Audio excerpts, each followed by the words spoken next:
প্রবাসী ভাইরা যারা মোবাইলে বিয়ে করেন এবং যারা প্রেম করে বিয়ে করেন তাদের জন্য এই ভিডিওটি।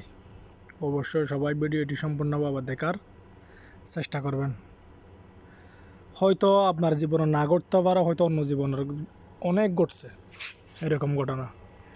তার জন্যই আমি এই ঘটনাটা বলতেছি আপনাদেরকে। সবাই অবশ্যই শোনার চেষ্টা করবেন।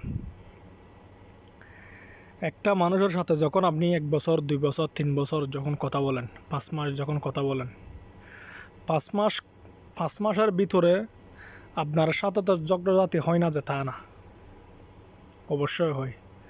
আপনার সাথে হয়তো আপনি গালাগালি করেন, হয়তো উনিও গরম হয়ে যায়, এরকমের মধ্যে রাগারাগি করেন, আবার 1 সপ্তাহ পরে 2 সপ্তাহ পর আবার মিলে যান, আবার কথাবার্তি বলেন।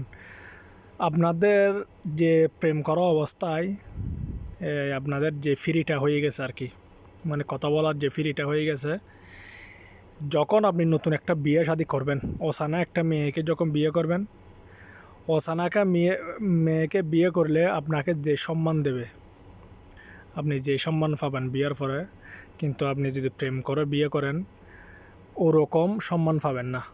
কি জন্য?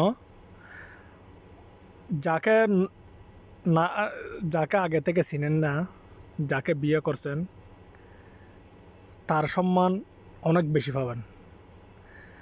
আর যে মানুষটার সাথে 2 বছর 3 বছর 5 বছর 1 বছর রিলেশন করছেন, তার সাথে তো আপনার আগে থেকে কথাবার্তা ফ্রি হয়ে গেছে। আপনি বিয়ের পরও সেরকমটাই পাবেন, কিন্তু আপনার যে সম্মানটা বিয়ের পরে বেশি যে সম্মানটা করে একটা অচেনা মেয়েকে পারিবারিকভাবে বিয়ে করলে যেরকম সম্মানটা পায়, এরকম সম্মানটা আপনি পাবেন না।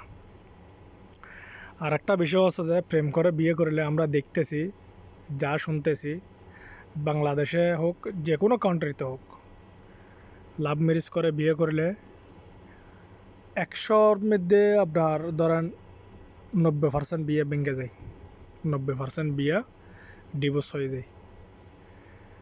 তো কী জন্য? তারা আগের থেকে কথাবার্তি বলে, আগের থেকে যে মন মানসিকতা আছিল সেটা কিন্তু শেষ হয়ে গেছে।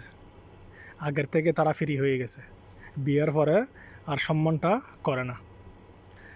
আর যারা মোবাইলে এখান থেকে বিয়ে শাদী করতেছেন, যারা করবেন, যাচাই বাছাই করে বিয়ে করার চেষ্টা করবেন। মোবাইলে বিয়ে করে অনেক ফক্করের তালা পড়ছে, যে এরকম প্রবাসী অনেক আছে। তার জন্য সবাই ভালোভাবে খোঁজখবর নিয়ে বিয়ে করার চেষ্টা করবেন। ভুল হয়ে যায় খুব তাড়াতাড়ি, তার জন্য সবাই একটু টাইম লাগলেও আপনারা সবাই সব কিছু দেখে শুনে বিয়ে করার চেষ্টা করবেন। কী জন্য? বিয়েটা আপনি 1 দিন 2 দিনের জন্য করতেছেন না, এটা আপনি চিরতরে যতদিন ধরে মরবেন তার সাথে সংসার করে যেতে হবে। তার জন্য এটা মাথায় রেখে আপনারা চলাফেরা করার চেষ্টা করবেন। সবার মতামত কমেন্টের মধ্যে জানাবেন। ধন্যবাদ।